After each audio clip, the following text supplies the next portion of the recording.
last time. I'm glad you're back because I feel better. I'll tell Matt. Jeez.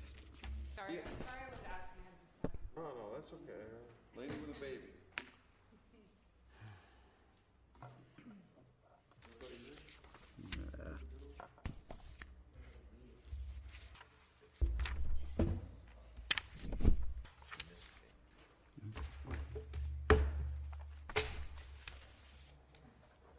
All right, good morning, everyone. Welcome to the meeting Wednesday, June 13th, 2018, Larry County Planning Commission. Start with roll call, please. Here. Here. Here. Here. Here. Here. Here. Let's do the Pledge of Allegiance. I pledge allegiance to the flag of the United States of America and to the republic for which it stands, one nation, under God, indivisible, with liberty and justice for all.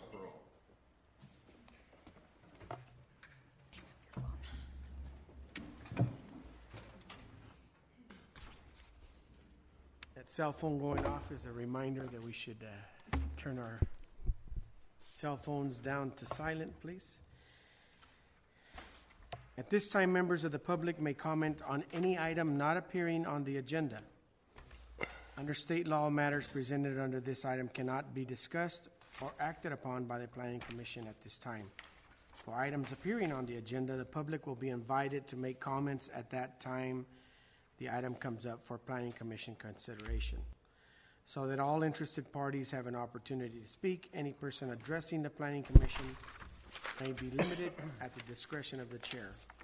Note, in order to be considered by the Planning Commission, testimony on public hearing items must be given at the time scheduled for the public hearing. At all times, please use the microphone and state your name and address for the record.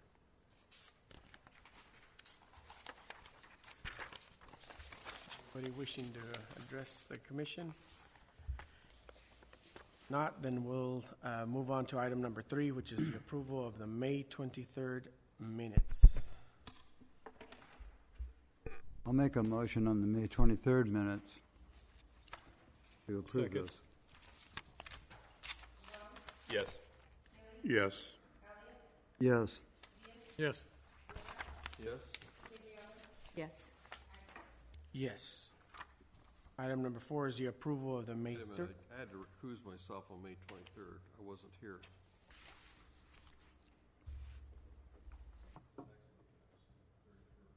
'30th. Did you So we have make one a second correction? on that? He just made it. You didn't make the motion, did you? No, Make the I did. motion. Okay. Yeah, it's okay. We'll just put that. But I did want to say on the 30th minutes too, Vilma, that was a great job. It was like reading a book. And I thought you had to listen to the tape because it was very well done. So I'll make a motion to approve the 30th minutes too. I second that. Yes. Yes. Yes. Yes. Yes. Yes. Yes. Okay, we'll move on to the parcel map public hearings. Action on all parcel maps in this section of the agenda will be heard in one public hearing unless anyone wishing to discuss any one of these requests that it be pulled for separate public hearing. There's only one, so I don't think there's any to be pulled. No staff presentation will be given on any item unless requested. In any case, there will be a separate vote on these items. First item is a tentative parcel map number PPM 18-004, and we'll open the public hearing.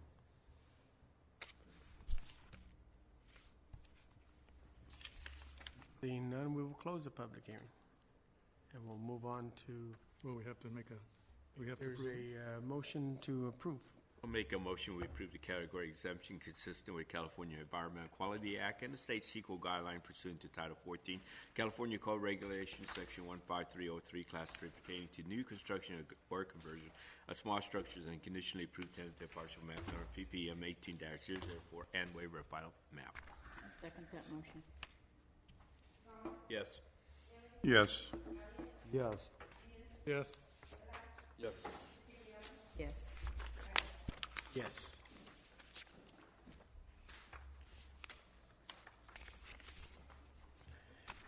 We'll move to the public hearings, special use permit number PSP 18-008.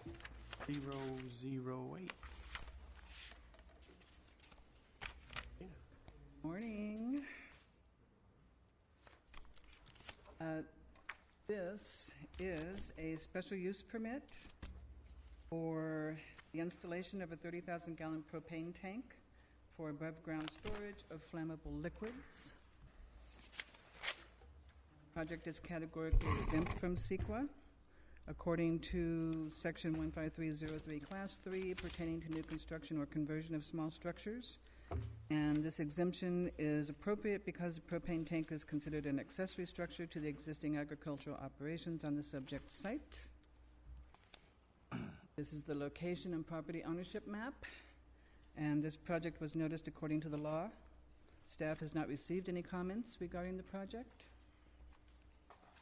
Entitlement for this project is found in Section 16 of Ordinance Number 352, the zoning ordinance, which allows flammable liquids stored above ground for agricultural purposes in a quantity greater than 10,000 gallons only if a special use permit is first approved. The project is located in the Rural Valley Lands Plan, and the land use designation is Valley Agriculture. And this project was found to be consistent with the applicable Tulare County General Plan policies.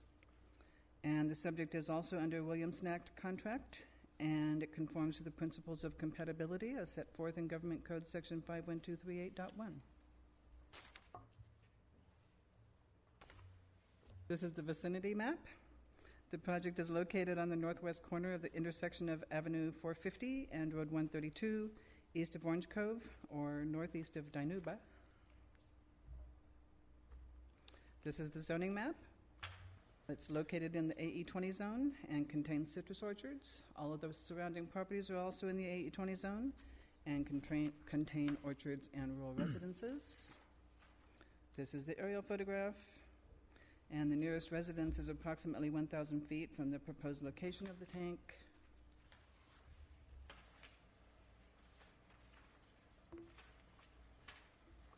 This is the site plan, and as mentioned, this is the installation of a 30,000-gallon propane storage tank on a 1,200 square foot portion of a 39-acre parcel. And this use permit is for the volume of flammable fuel because it exceeds the 10,000 gallons allowed by right. And it would be operational during times of frost. And this is staff's recommendation that your commission approve a categorical exemption consistent with the California Environmental Quality Act and the state secret guidelines pursuant to Title 14 California Code Regulations Section 15303 Class 3 pertaining to new construction or conversion of small structures, and conditionally approve special use permit number PSP 18-008. That concludes staff's.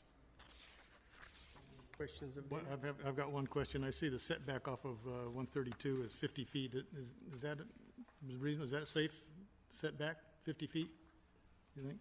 The setback is 50 feet from the center line Right? of the road. That's what that's what our, That's on all county roads unless it's Okay. greater. So it'd be just from the just center curious, line, because, you know, from the at property line. 55 miles an hour or 60 miles an hour, that's 3/4 of a second to hit it if a car comes off the road. So that's, for the record, Dana, that's a separate setback than setback from the tank, correct? The 50-foot The setback 50-foot setback is from the road. from the road. Well, Wait. We'll When we wait to open- open the public hearing. Yeah, that seems Okay, very you know, I close. don't, it's a question. It doesn't take very long to go 50 feet when you're doing 60 miles an hour, and I know they go pretty good on that road. Especially if you're drunk. So, just something to discuss. I'm not against it or anything, I just have that. Okay, at this time, we'll open the public hearing if wishes to speak on the item.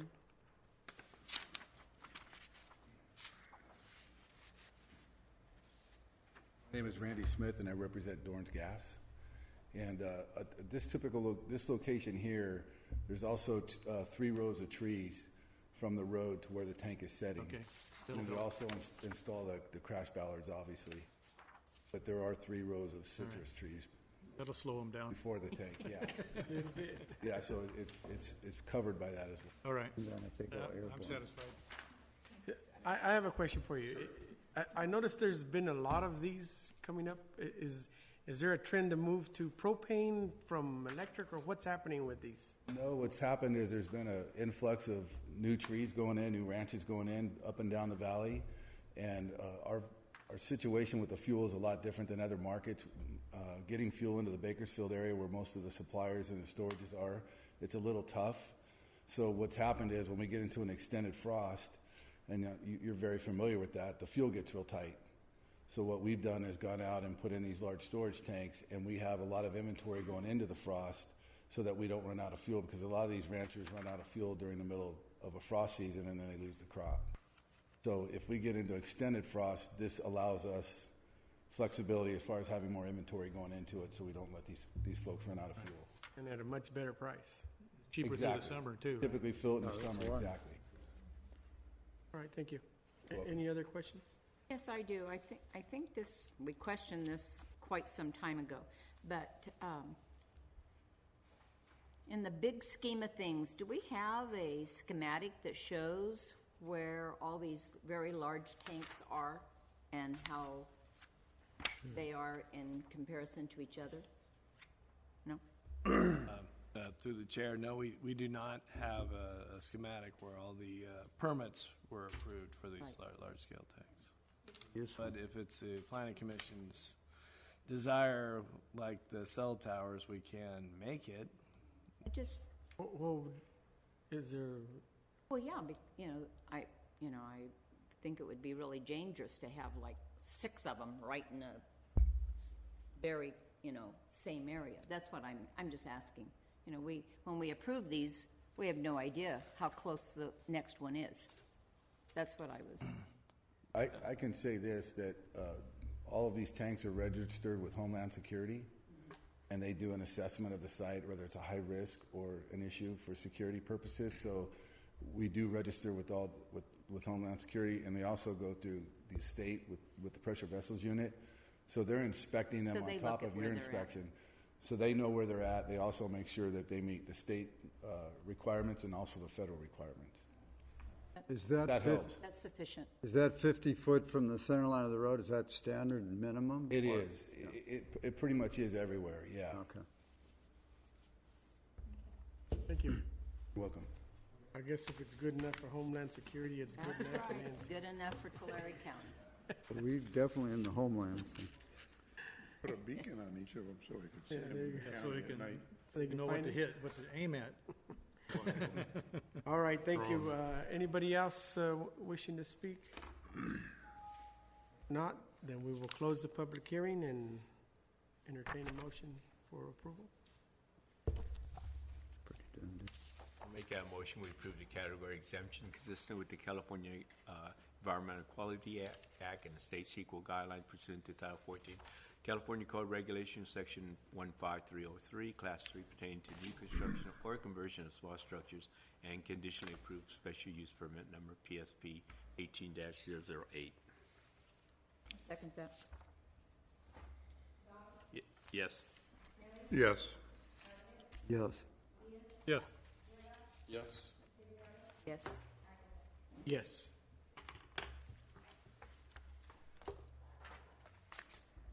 Did you say no, John? Did you say yes or no? Oh, okay. All right. We'll move on to item B, which is special use permit PSP 18010, also Dorn's Gas. Yes, this is also Dorn's Gas. I guess I should.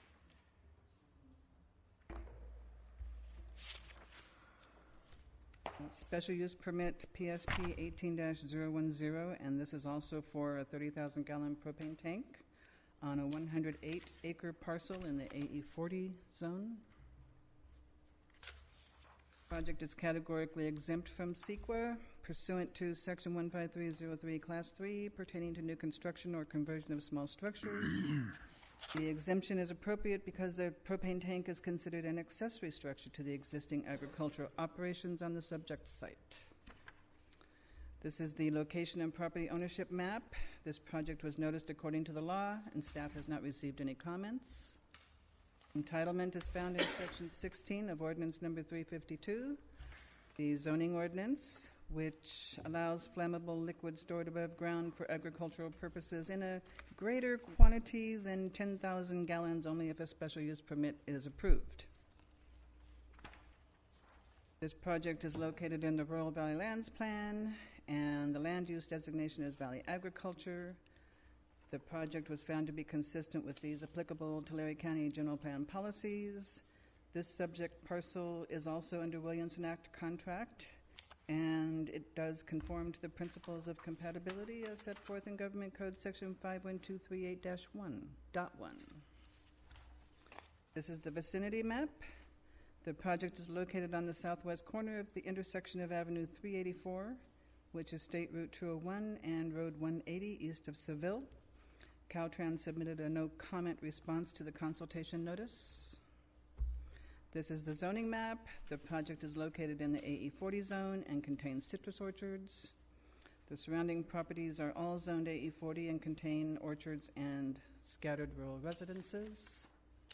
This is the aerial photograph.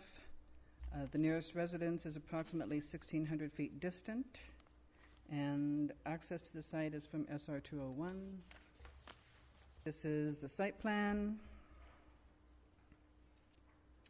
The 30,000 gallon propane tank will be placed on a 1,200 square foot portion of the 108 acre parcel. And again, this would be used during times of frost. And this is staff's recommendation to your commission, that you approve the categorical exemption and conditionally approve special use permit number PSP 18-010. You're welcome. Any questions of Dana? If not, we will open the public testimony at this time, if anybody wishes to speak.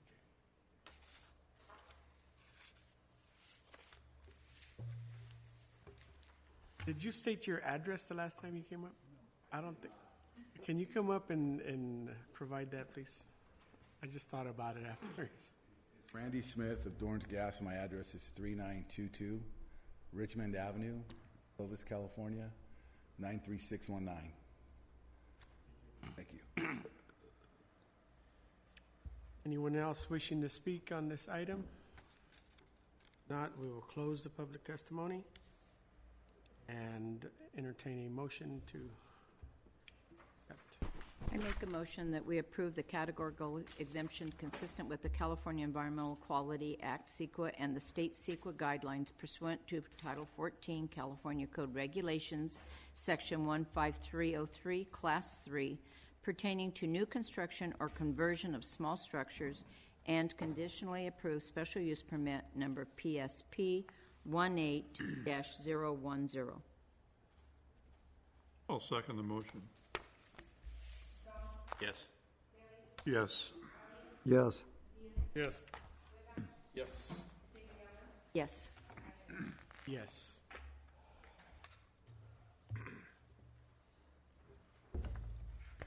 Move on to the third Next one. 30,000 gallon propane tank. This is special use permit. Whoops, I guess I better open this up again. Special use permit number PSP 18-033. And this too is for a 30,000 gallon propane tank for the above ground storage of flammable liquids. And the project is categorically exempt from CEQA, pertaining to Section 15303, Class 3, new construction or conversion of small structures. And this exemption is appropriate because the propane tank is considered an accessory structure to the existing asphalt production facility on the subject site. This is the location and property ownership map. This project was noticed according to the law, and staff has not received any comments regarding the project.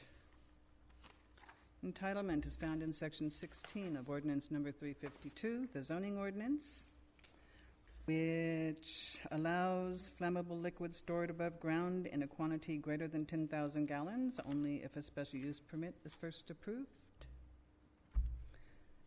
This project is consistent with these applicable Tulare County General Plan policies. It's located in the Rural Valley Lands Plan, by the way, and the land use is Valley Agriculture. This is the vicinity map. This project is located on the northwest corner of the intersection of State Route 198 and Road 68, west of the city of Visalia.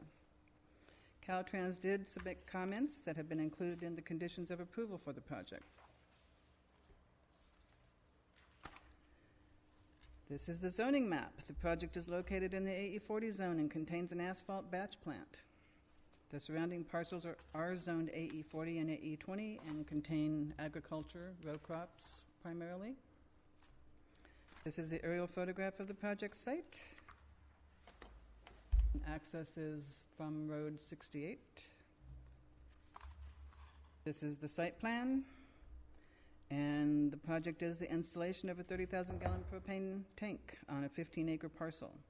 This tank actually already exists on this site and has been here since the operation began in 2014, and the use permit is merely a formality to bring the project site into compliance with the zoning ordinance. And this is staff's recommendation to your commission, is that you approve the categorical exemption. Additionally approved special use permit number PS-033. Through the chair, if I may, Aaron Bach, Chief Planner. We just brought this to the Planning Commission because we're getting pretty close to closing our dealings with CMI here.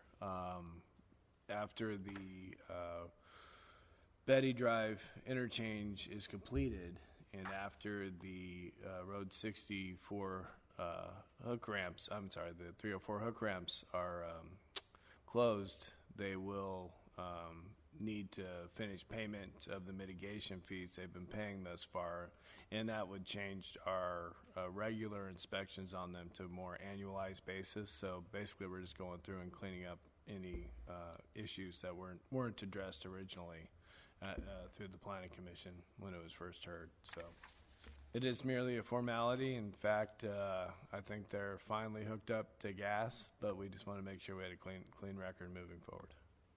How does this come under the ag exemption? I mean, for the use permit? Yes, because this is Our use, section 16 is very broad in the application of use permits in ag land, and I think that was intentionally so when, back in 1978, they put everything in AE40 and AE20, knowing that we still needed commercial operations out there, and the use permit is obviously, conditional use permits or use permits are the way to, the vehicle to do that under zoning. So our section 16 is pretty broad.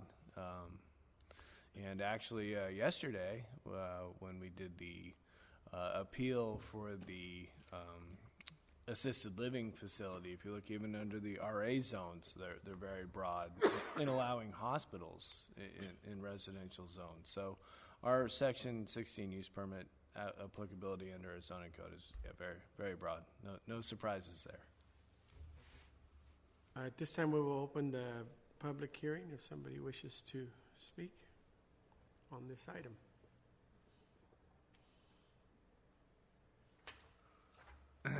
Jeff's a little shy.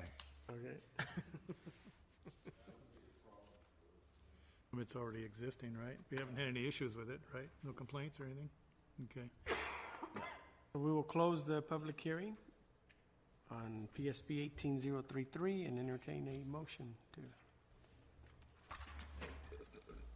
to. I'll make a motion that we approve a categorical exemption consistent with CEQA and the state CEQA guidelines pursuant to Title 14, California Code Regulations, Sections 15303, Class 3, pertaining to new construction or conversion of small structures, and conditionally approve special use permit number PSP 18-033.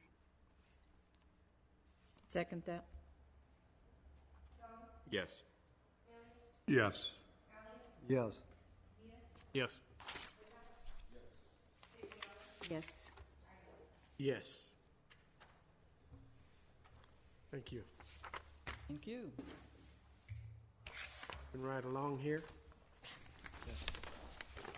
Continue with the Tulare County Bridge Improvement Program update. Through the chair, Aaron Bach again.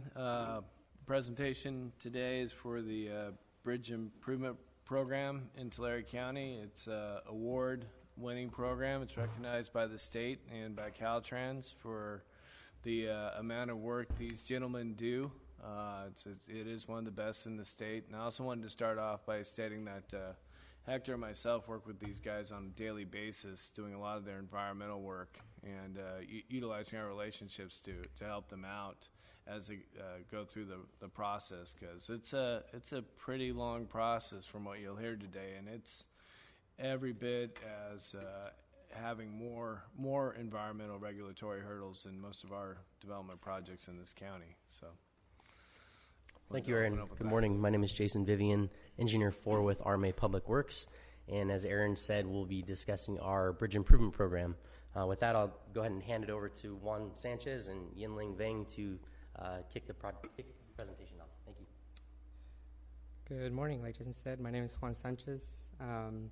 Today I'll be going over some of the slides for this presentation. So just to kick it off, just a quick presentation outline. I'll be going over our current program overview, future program projects, proposed Measure R projects, program cost summaries, subsidence along the Kern Canal, the Mineral King Bridge project, the recently completed projects, and then just a program summary altogether. So in the past 5 years, we've completed 7 bridges, and they're all listed above. Currently, we have 30 bridges programmed in FTIP. 14 of them are currently in the design phase, and that's either we're just starting PE in the right-of-way phase, or basically with 100% plans, we're just waiting to get authorization for construction.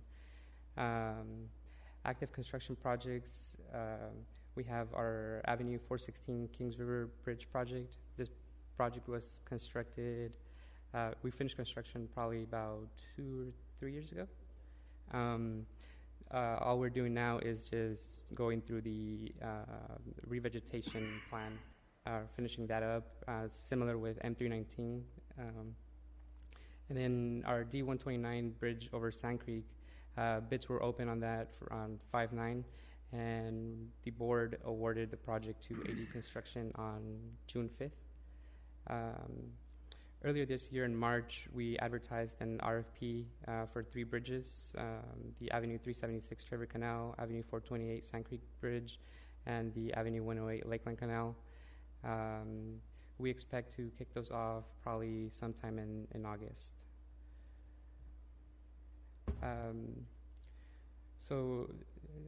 Through FHWA, who has delegated authority to Caltrans, the county basically works very closely together with Caltrans, who keeps logs and inventory of all of our bridges in Tulare County, which are approximately 165, if I'm not mistaken.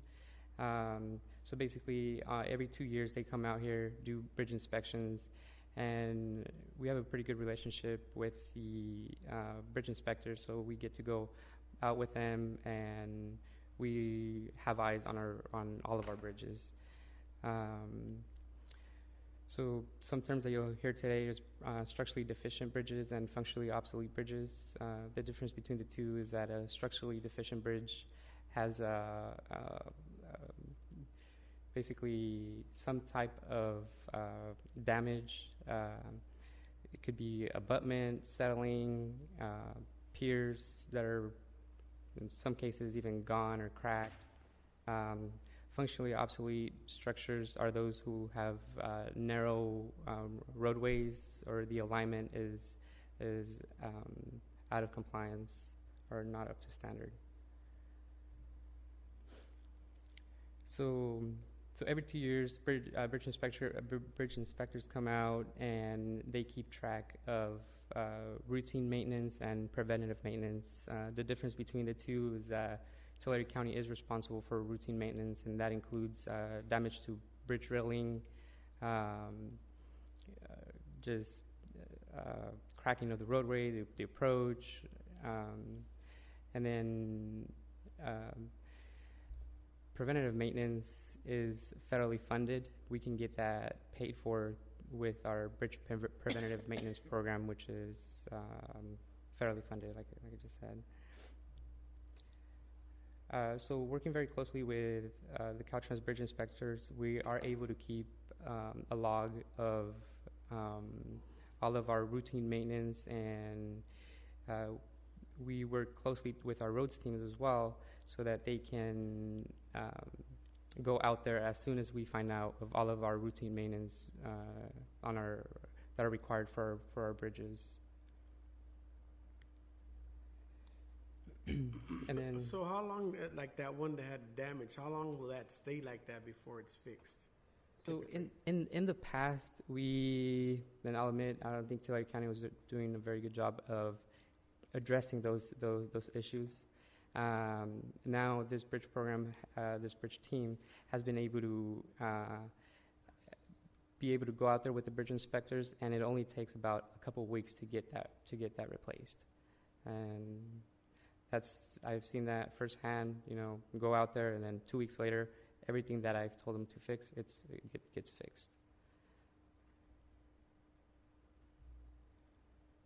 This is a list of bridges that are currently in design.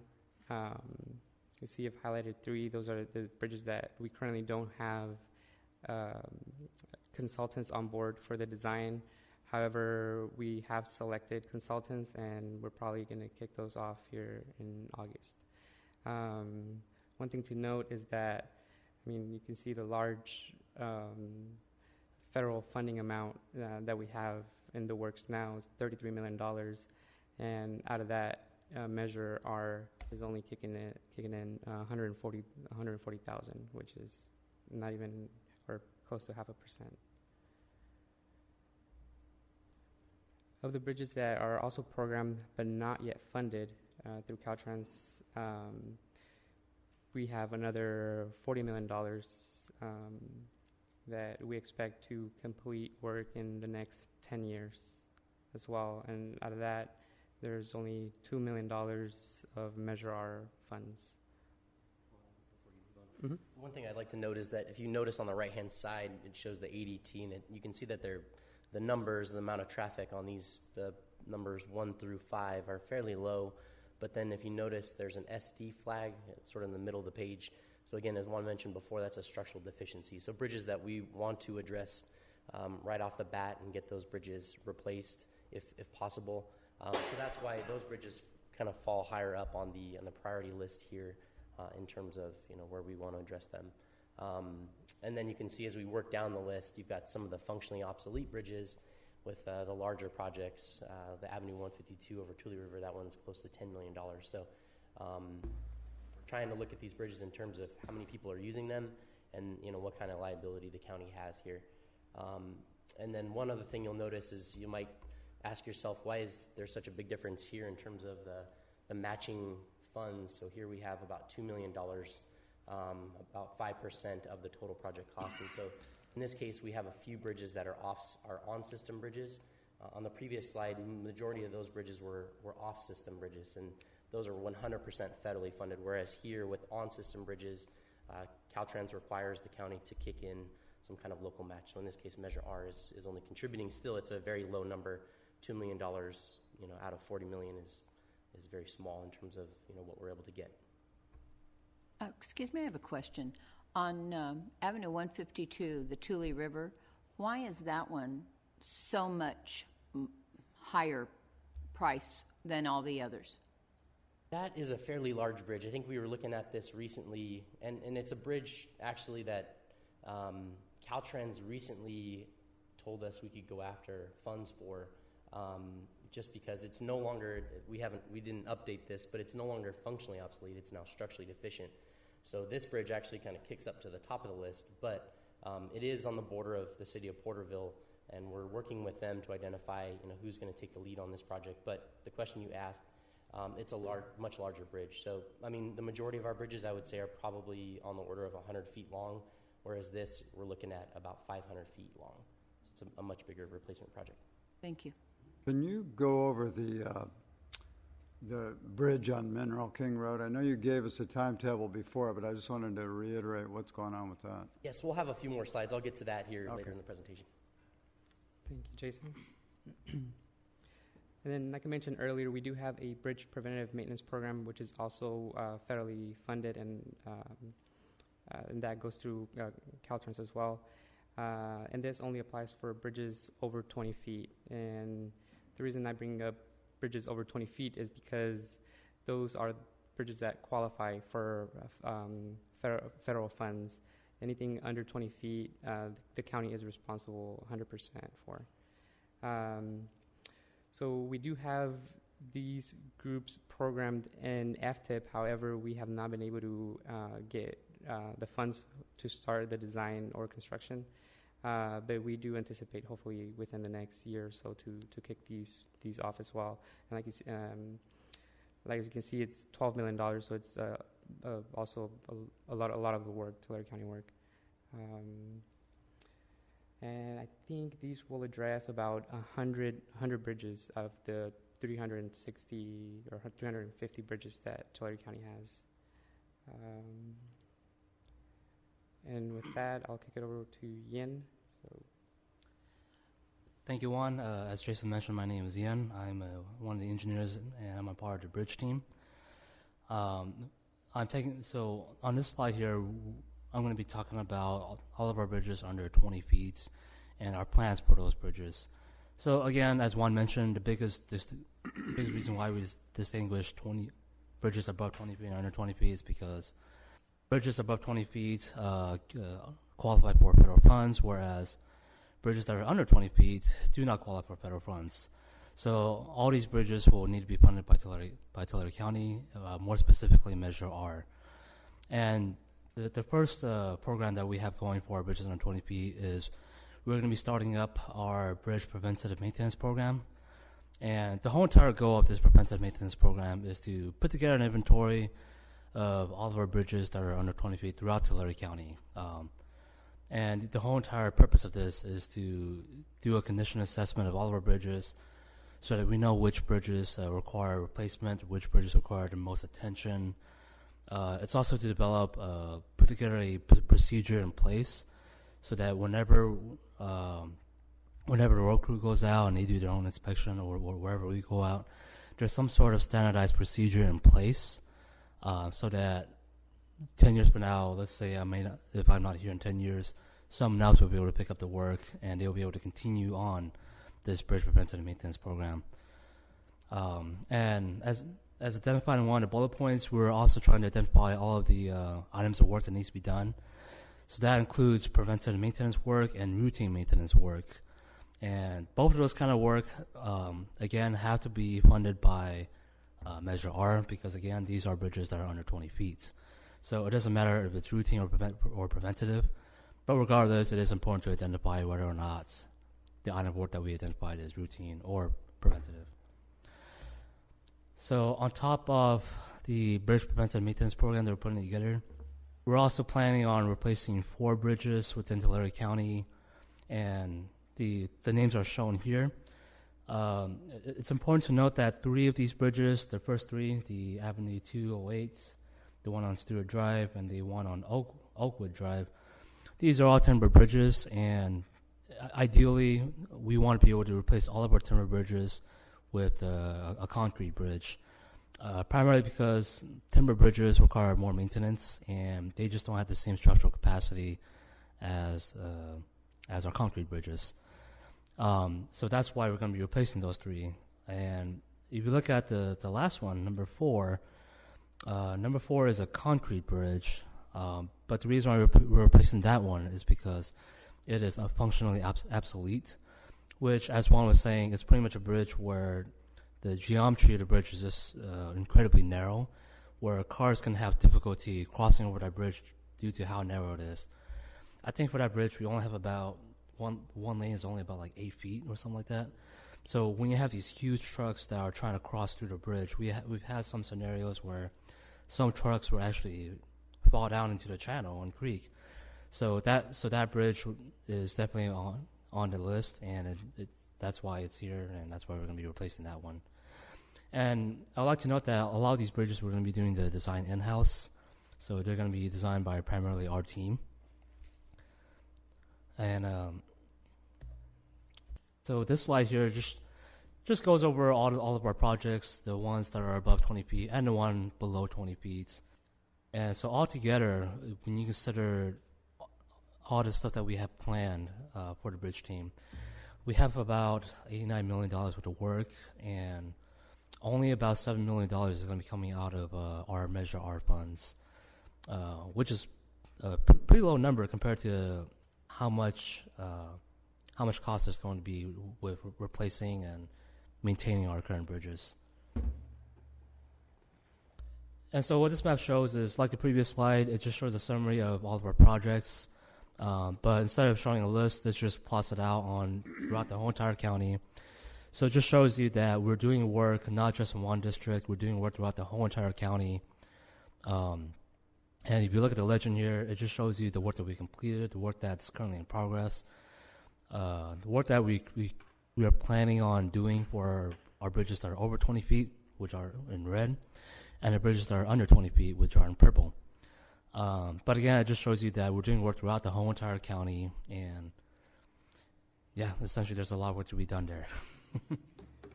And with that, I'll hand it over to Jason, and Jason's going to be talking about the subsidence that's been occurring with the Bryant Kern Canal. Thank you, Ian.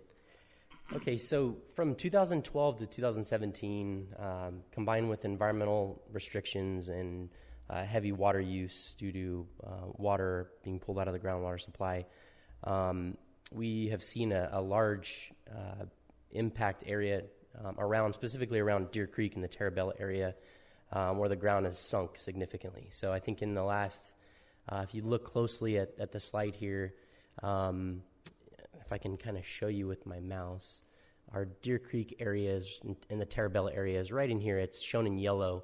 And I believe it shows on the slide that from May of 2015 to September of 2016, we had close to 2 feet of settlement just in that area.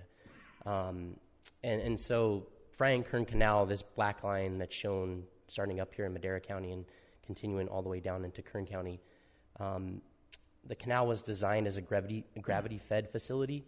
And so in our case, you've got certain segments that have sunk relative to others, and it's really limited the flows that have been able to travel along the Bryant Kern Canal. So it's affected 5 of our bridges, beginning about 3.5 miles west of Terabella and extending about almost 4 miles south along the canal. In this region, the canal was originally designed for 4,000 cubic feet per second, and just last year, Bryant Water Authority measured their capacity at about 1,625 cubic feet per second. So about 40% of the canal's original capacity is all they're able to deliver currently. And there's an asterisk here for non-pressure flow conditions. So this is when Bryant Water Authority wants to push water through the canal.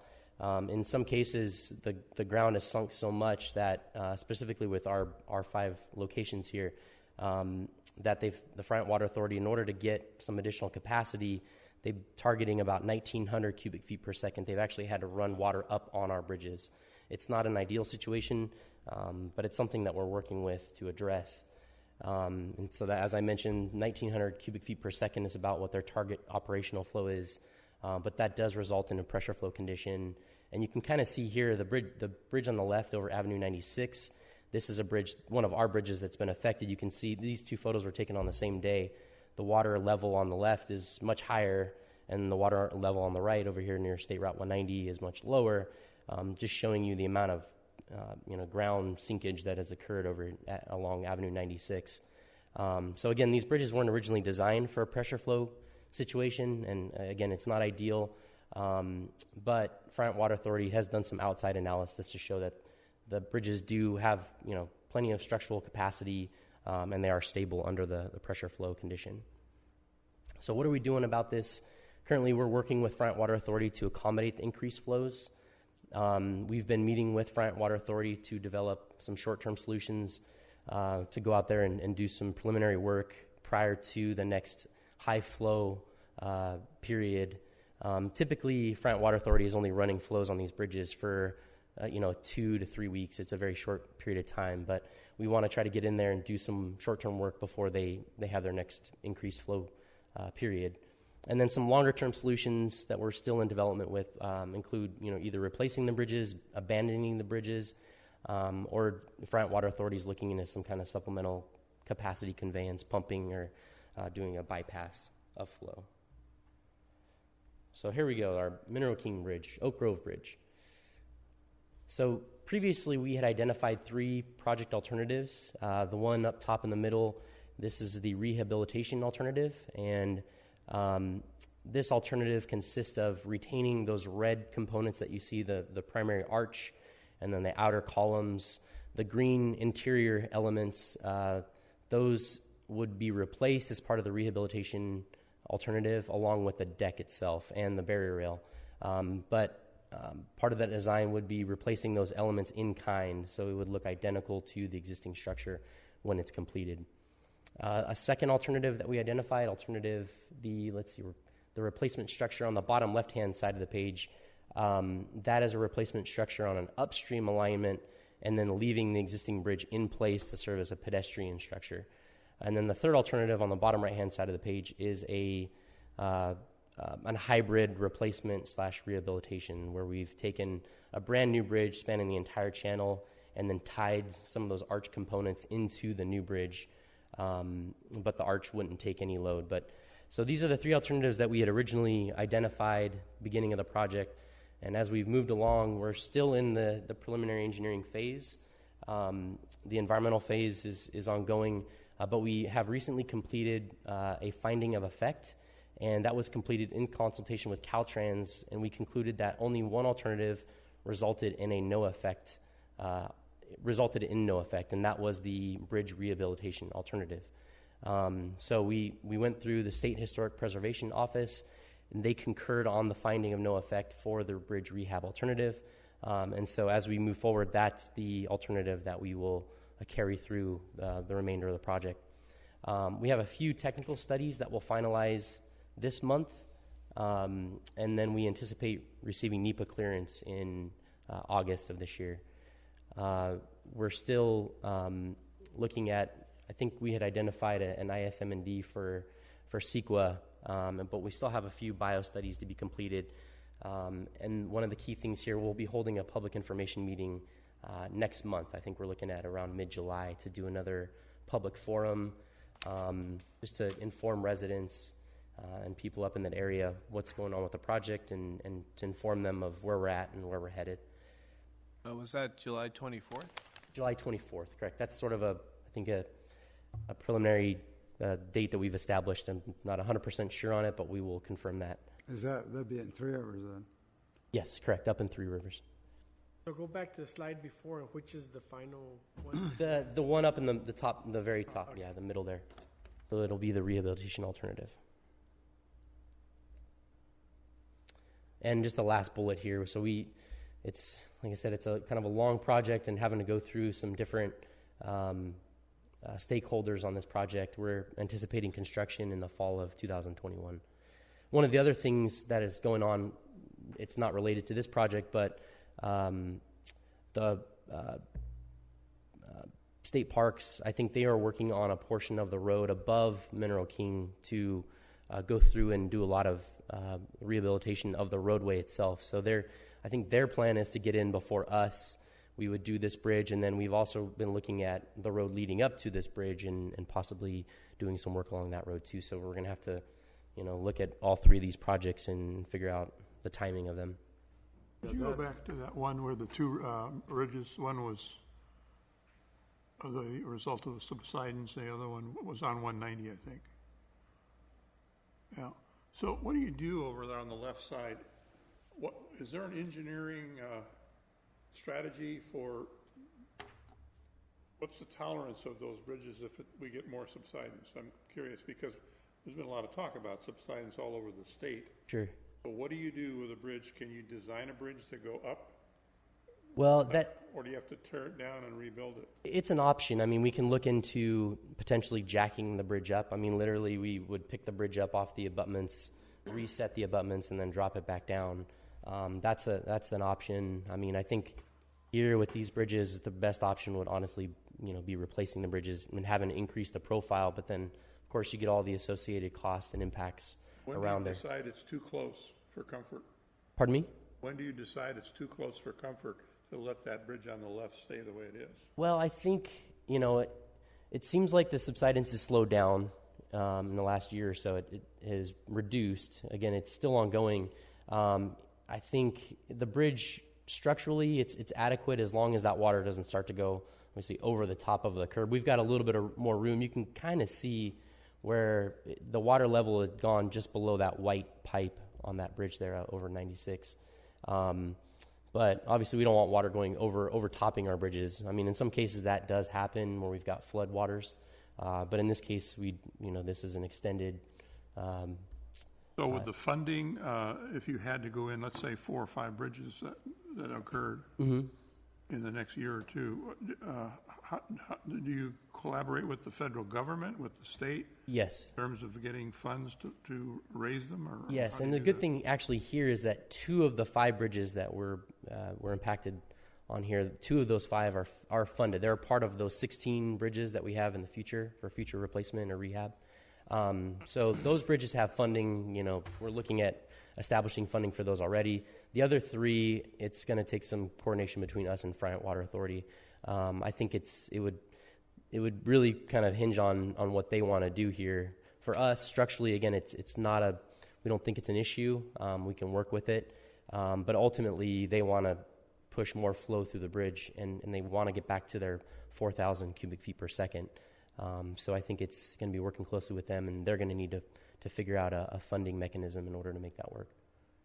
Through the chair, is there any freeboard requirements, not necessarily with the canal, but like a natural waterway that might change that nation? Yes, typically it's usually, Caltrans, they require 2 feet of freeboard over a 50-year storm and 0 feet of freeboard over a 100-year storm. So it's something that we have to look for, we have to design for with Caltrans, but if we're dealing with the Central Valley Flood Protection Board, they actually require 2 feet or possibly 3 feet of freeboard over a 100-year water surface elevation. So it really depends on who we're dealing with. In this case, I think Friant, did they have a freeboard requirement one? Do you recall? I believe they do. I think, for any new project, that's the thing, we'd have to raise it up to accommodate the flow, but then on top of that, I think they do have a freeboard. Off the top of my head, I don't recall what it is. But yeah, you're talking about increasing these bridges significantly. Thank you. Jason, the extent of the subsidence is too massive to do any kind of jacking the canal up? I think part of what Friant Water Authority is looking into doing is just raising their banks. That would be, just pushing fills up on the embankments and then continuing their lining up. That's an option, but again, around our bridges, we've got typically we've got access roads. In some cases, we have, properties that are right up on our bridges. So they're not going to be easy projects, and they're going to be costly. But hopefully we can identify like I said, a funding mechanism to where these would be the 2 bridges that 2 of the 5 are off system again. So they're 100% federally funded. So just going into some of our recently completed bridge projects, this is a before picture of our D39 Traver Canal Bridge, just on the north end of the town of Traver, just east of State Route 99. You can see here the bridge was very narrow, functionally obsolete, hard to see as you approach the bridge and try to turn up onto Avenue 368 there. And so this is the new replacement. So we've widened it out. You can see we've got 12-foot lanes, 4-foot shoulders, cushions on each side to protect the blunt concrete barriers, and really opened up the bridge nicely. This is our 280 widening project. So this wasn't one of our bridge projects, but we just to show that we worked with our roadway design team, and we designed this bridge in-house. This was the box culvert across Shirk Road as part of that project.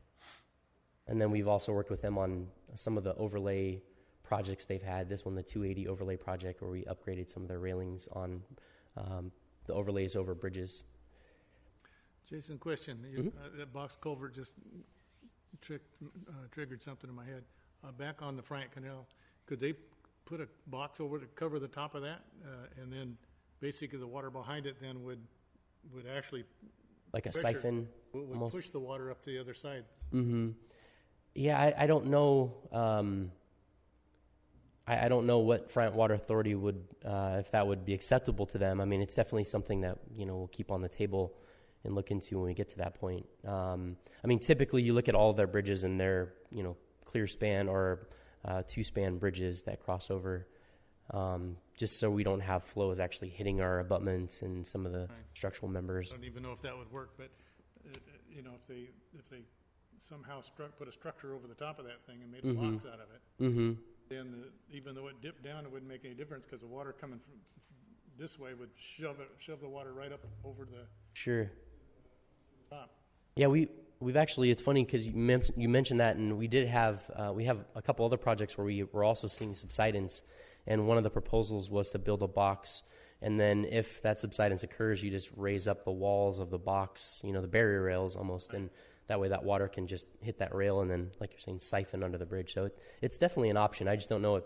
Being the scale of those bridges, they're much larger than some of the other projects that we've considered. Big scale, yeah. So a few of our other previously completed bridge projects, these were done a few years back, and as Juan mentioned before, the M319, the 416 bridges, we have revegetation projects currently ongoing for those, so we're going through and doing some tree planting and wrapping up those projects. And then we have our Road 56 Packwood Creek Bridge, which we designed in-house. Our Road 148 Outside Creek, that was also in-house, along with our Road 182 Deep Creek Bridge. And then the Road 224 Deer Creek Bridge, which we completed about 2 years ago, out near Terabella again. And so that was, actually we did the roadway design for that bridge there.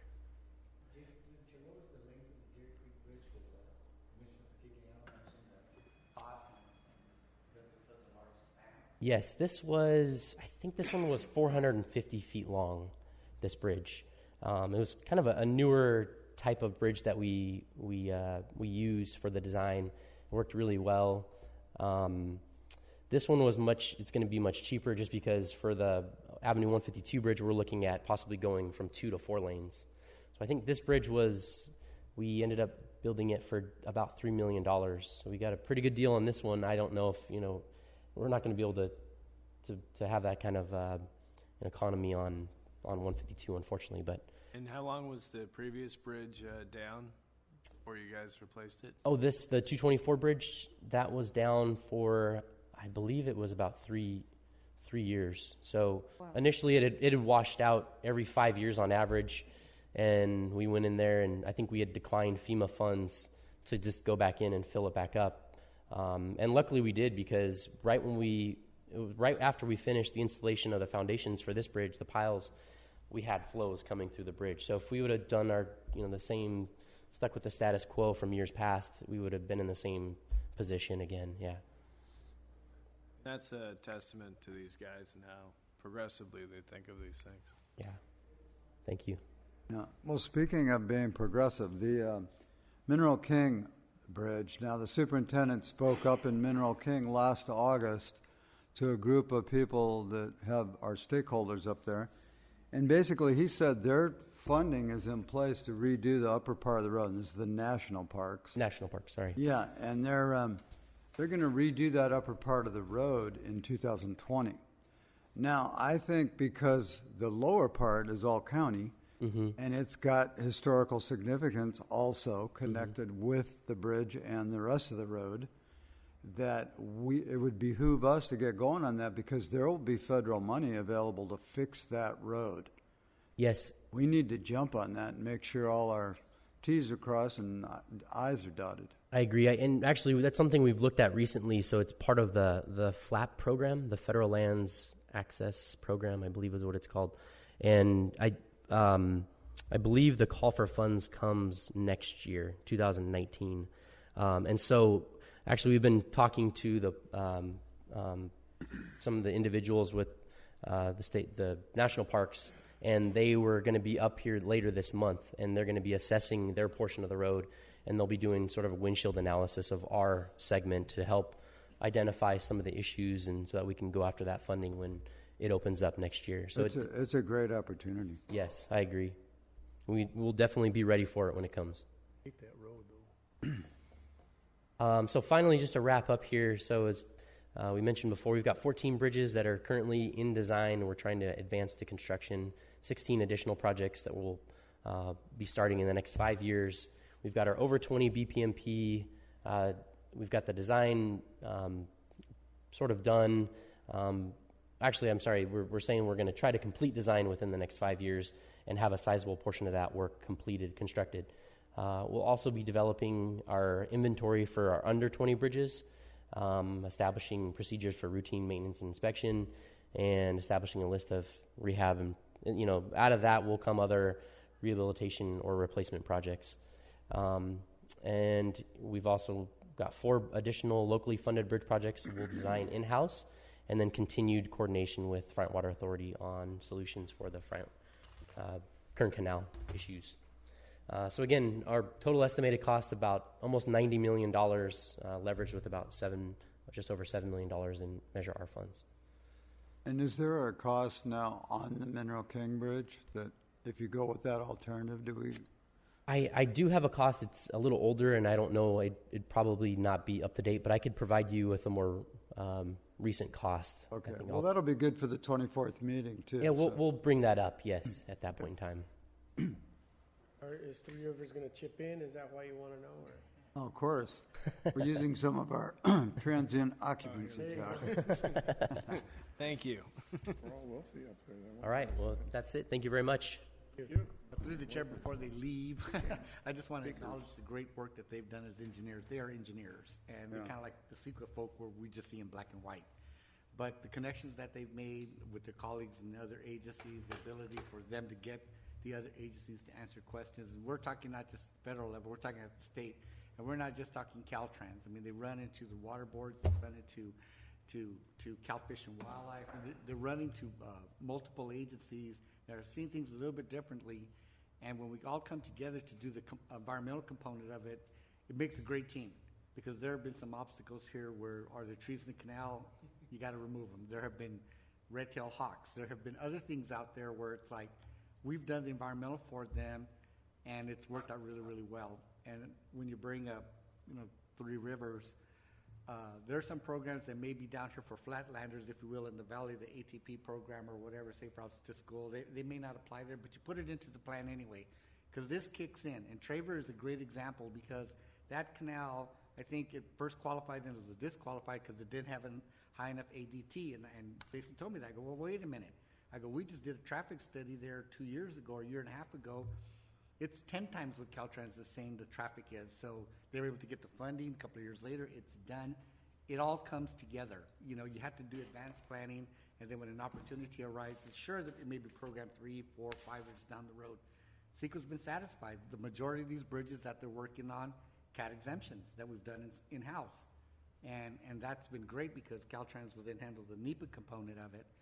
Mineral King is a different story, but that's been a success too. I mean, we were able to avoid an EIR on that thing.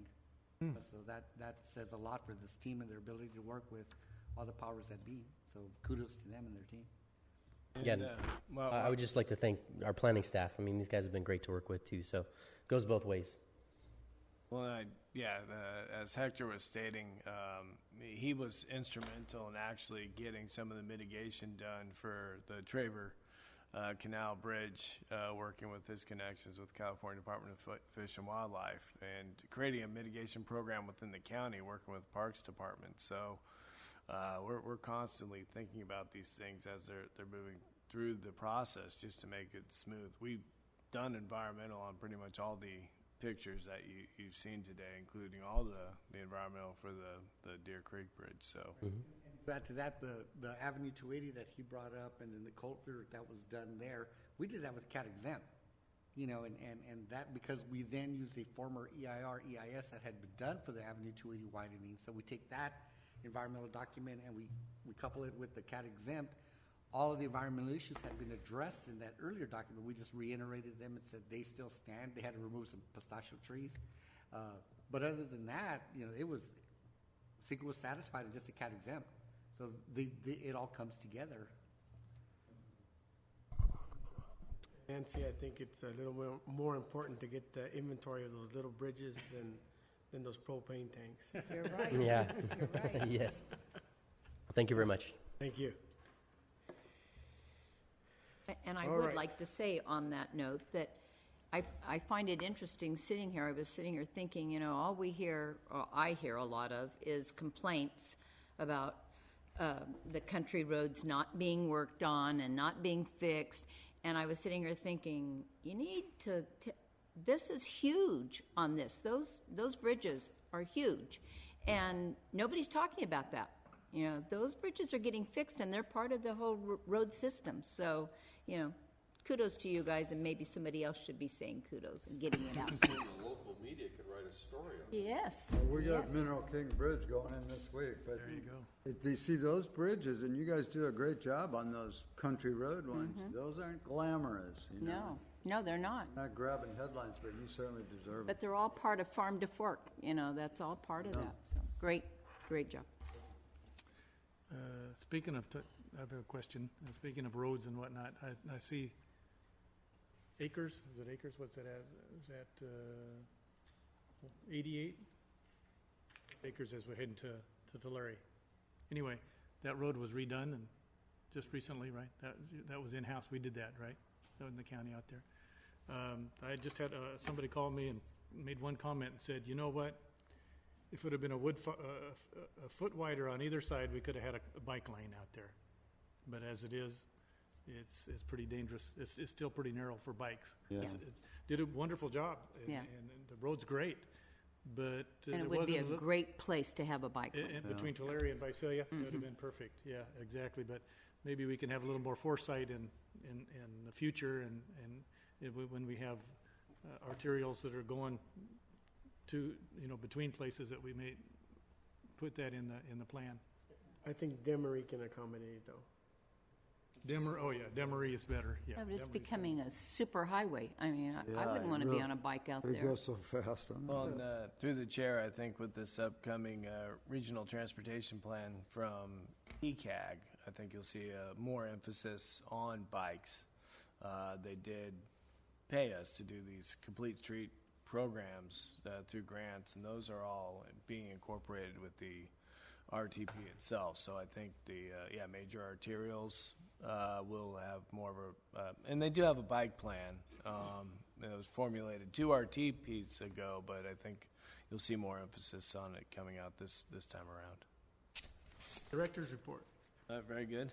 Mike Washam cannot be here today, but I do want to tell the Planning Commission that the Christine Hurd et al. Appeal was denied yesterday by the Board of Supervisors, and they affirmed the Planning Commission's decision 4-1.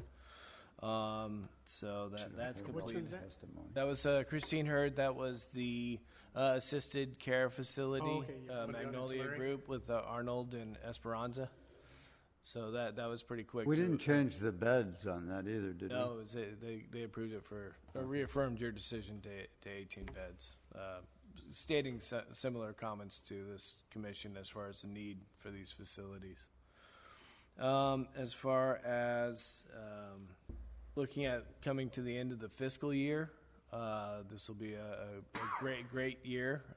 We're approaching 560 projects completed for this year, 100 more basically than last year, and hopefully by the end of June, at least 20 or 30 more than that. So we're producing at a higher and more efficient rate than we ever really have before. Other things I wanted to mention were June 26th at the Board of Supervisors. We'll have the Three Rivers Community Plan in the Anderson Village hash project will be heard on that date. Goshen was approved by the board on June 5th. Wasn't too much discussion on that. Road 64 was discussed quite a bit and so given that, Road 64 has become one of our highest priorities in the Public Works Department to look on how to complete the funding and to get a design in place. CMI's going to fund most of the design work and environmental through the mitigation fee that we approved for the Pappage project. So we'll at least have that underway over the next couple weeks. And then as far as ATP grants, which Johnson might be able to fill us in a little bit more, we're at the fourth cycle, and we'll be working on that before we submit in a few weeks here. So in addition to what the bridge team presented today, our roads team, we're going after two federal funding types. One is the Active Transportation Program. We've had success in the past, and this year, right now, we're working on currently the fourth cycle of the program. Another one that we're going after too is the Highway Safety Improvement Program, and that one is more based on safety along corridors due to collisions and fatalities. So we have two teams. I'm taking lead on the Active Transportation Program, and we have another engineer who is not here, but he's taking lead on the Highway Safety Improvement Program. And in the past, historically, for our ATP, we've done a lot of sidewalk projects for a lot of the unincorporated communities. This year, there's no. We're also doing a lot more sidewalk projects as well in a lot of those communities. But with SB1, ATP, they're able to fund twice as many projects as there were in previous years. Although, of course, November is the critical date here. But so long as SB1 goes through, ATP will be able to fund more and more projects. And so with TCAG's new RTP, or Regional Transportation Plan, the emphasis is more on bikes. So in the future, we're going to go after larger, more regional bike projects that maybe we can tie these together. But again, in the past, we've gone after mainly just small projects, ranging between $500,000 to maybe $2 million. But in the future, we'd like to go after larger projects, maybe even bike projects that are identified in the RTP. So that's where we're at, and hopefully we're successful with these applications. We do have a strong team this year, so hopefully we are able to secure funds as we have in the past. I have a question.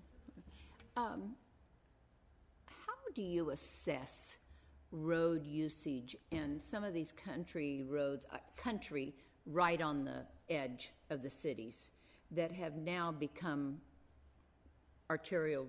That's the way everybody's going. And the one, and I don't know the road number, the one that comes off of Santa Fe, zigzags over to Oakdale, 256, behind Mooney's Grove. What road is that? Do you know which one that is? There's a lot of cutoff traffic.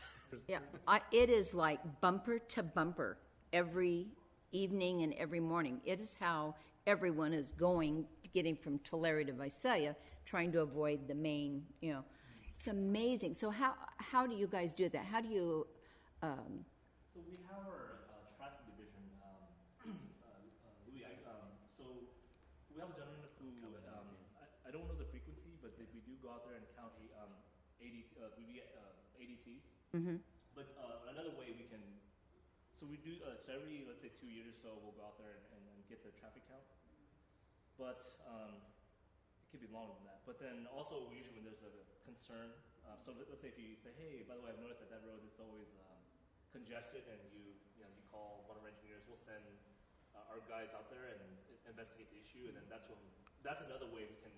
It's very narrow. Very narrow. Right. So usually when there's a concern or constant concerns about a corridor, then we investigate the matter as well. So sometimes just through community outreach, we'll go out there and say, hey, and that's where Aaron, they do a great job at this. They do community outreach and then identify issues in communities, roads. There's many ways of projects being born, and one way is just to say, hey, I've noticed that this road is really congested. Would you guys mind taking a look at it? And we're more than happy to send guys out and check it out. Okay. That's where the Santa Fe Trail goes through? Stops. Santa Fe Trail stops right at that little zigzag, and I don't know that what road would be, that is. that would be Santa Fe down to 272. Yes. 272. And then it jogs 272. back to there's a little jog there, and then it ends up at 124. That would be 124. Oakmore. It is Oakmore, isn't it? Isn't that Oakmore? Oakmore is the avenue. Right. The avenue is Oakmore. Yeah. So then you go straight up Oakmore and you stop at Oakdale. No, no, it's a road that I'm thinking of. Coming from the north, and she's coming from the south. Yeah, Go that's ahead. right. That's right. Yeah. Well, just generally, I mean, we only have so much control over how the city, and we ran into this issue a little bit with this appeal we're working on, where the classification of the roadways, we have 2-lane collectors, they have 2-lane arterials.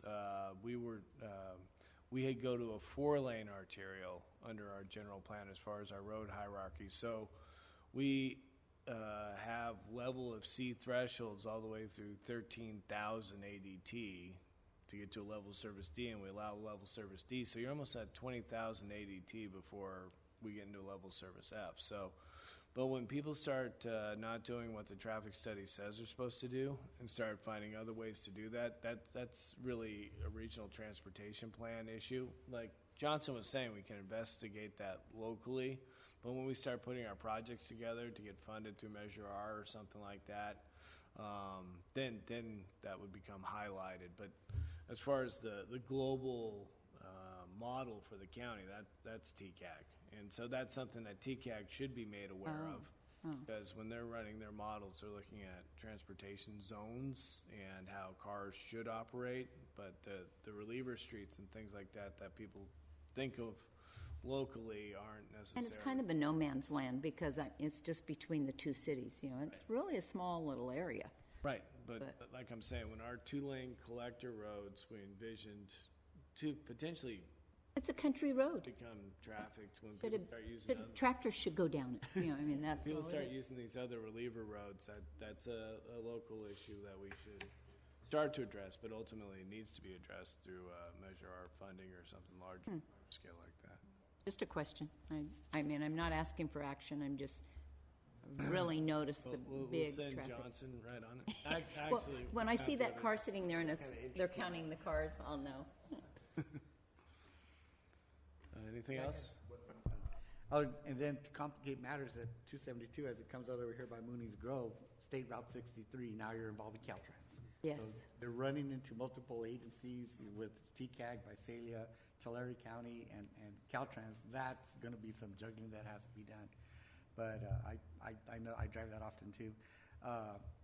Tomorrow, we plan on releasing a notice of preparation to prepare a environmental impact report for the Springville Dollar General store. I don't know the particulars of the case. Maybe Eric can speak to that. You know, he's more the legal mind than I am. So if you could, with that segue. Well, as was stated before by council, we did lose the case against Dollar General and us, but there was only 2 or 3 deficiencies that were ruled on by the court, and they wanted an environmental impact report to be done.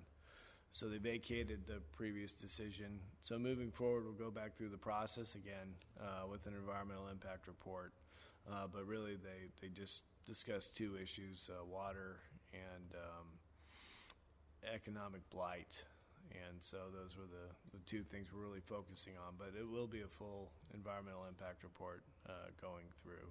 But we'll see that EIR location. again, I guess. Same location, same everything. The things that we did succeed on were in regards to piecemealing or anything else like that. The court agreed that it was not piecemealing and that the location itself for everything that was regarding our general plan or our zoning or the site planning permitting aspects of it, they didn't necessarily disagree that we did anything wrong there. It was just really on those two issues that created fair argument. So it was fair argument's a low standard, and you take your chances when you go to court a little bit. But I think with an environmental impact report, the project will be much more solid. So that will be available. It'll begin a 30-day review period for commenting agencies, so to tell us what they want us to look for or write about in the EIR. And then as future, we'll have the EIR done, but this is just the first step. And then we'll have what we call a scoping meeting somewhere like June 28th or something, where we'll invite interested parties to come in and discuss their concerns. Everybody who participated in the M&D process and the permitting process is still on our list. So everyone is going to get this notice saying, this is what we're going to do. You wanted an EIR? Here it comes. So, and it's a much higher threshold and robust level of proof. And we have some studies done. We're going to have additional studies done to demonstrate urban decay, to discuss that and the water quality, water quantity. So we're going to move forward on that. And that's really it that we got going, other than work with these guys all the time. Job security, thank you. Oh, the division is active. A lot of projects that we don't bring here, we're working with them, or I'm working with Aaron's group to do stuff. So we are active, and we appreciate that. Question, please. I understand, talking to code compliance, we're going to have some sort of change to ordinance on marijuana, where you can grow it, and that's coming fairly soon. Is that true? Well, it's being worked on, so I'm not going to allude to how it's going to be decided, but yes, that's definitely being worked on right now. And I foresee it coming through here over the next 2 months. And it'll have to go through the ordinance process where the planning commission makes a recommendation to the board. And I looked at Jennifer. She goes, "Don't look at me. It's the other Jennifer Takahana, and Jeffrey Kuhn, gentlemen who come here from time to time. They're leading the project actually." If you want to see the future, go look at downtown Woodlake and their recreational and medicinal marijuana outlet called Valley Pure, and it has, in terms of economic development, it has caused Woodlake to absolutely boom. And you won't even recognize Woodlake if you haven't been there in a while. And the businesses that are getting the all the businesses from the people that are coming there. There are people coming from all over the valley to go there, and the people that come through Three Rivers from all over the world go there. And Woodlake never had that before. So it's pretty interesting what it does down the road. And talk to the city and the police department, and they'll tell you that so far it's exceeded their expectation. I did want to mention one more thing. I don't know if I stated this before, but we did win the Central Valley APA Award for Opportunities and Empowerment, and that was awarded to us on the board hearing on June 5th. But we are also going after the state award, and it's looking pretty positive under that heading. So does any money come with it, or No, but as planners, it feels good. It feels good. I mean, these guys get a PWA awards all the time for their bridges, but the environmental aspect's not really acknowledged. But or we don't go to the bridge openings or the presentations. But it's nice to have our own little APA award. Our next meeting, is it a big agenda? Because I won't be absent. Yes, it's looking fairly robust. I think they're simple projects. None of them are really contentious. I won't be there either, but so that I try to make them as straightforward as possible, not non-contentious. But there are a few use permits on there. I just wanted to say that I will be going out on leave starting June 25th. So Again. Yeah. Unfortunately, I'll miss the next meeting and quite a few after that, but I hope to see you in the fall. And you'll be in good hands probably with Matt Wang, the Deputy County Counsel who was here last time, or Jeffrey Kuhn. So, yeah, it's always a pleasure working with y'all, and I look forward to seeing you this fall. I think you ought to have Clint, Yeah, good. you ought to have Clint come back. He's bored. Pardon me? You ought to have Clint come back and fill in for you. He is bored. He's bored. I see him at the gym. He is bored. He texts us all the time. All right, nothing else? He's going to Hawaii. Time to go. He goes to Adjourn. Hawaii. Adjourn. No,